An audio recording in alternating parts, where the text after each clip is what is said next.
Bugün Azərbaycan musiqi mədəniyyətinin canlı əfsanəsi, SSR və Azərbaycanın xalq artisti Zeynəb Xanlarovanın doğum günüdür.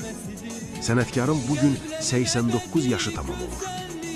Zeynəb Xanlarova 1936-cı ilin 28 dekabrında Bakıda anadan olub.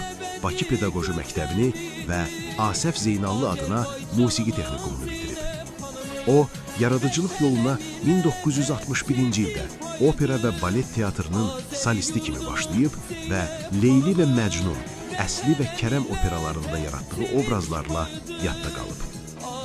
Zeynəb Xanlarova qadın xanəndələr arasında Çağırgah muğamının ilk ifaçılarından biri olub, dünyanın bir çox ölkəsində konsertlər verib, filmlərə mövzu olub, deputat seçilib və Azərbaycanın ən ali ordenlərinə layiq görülüb.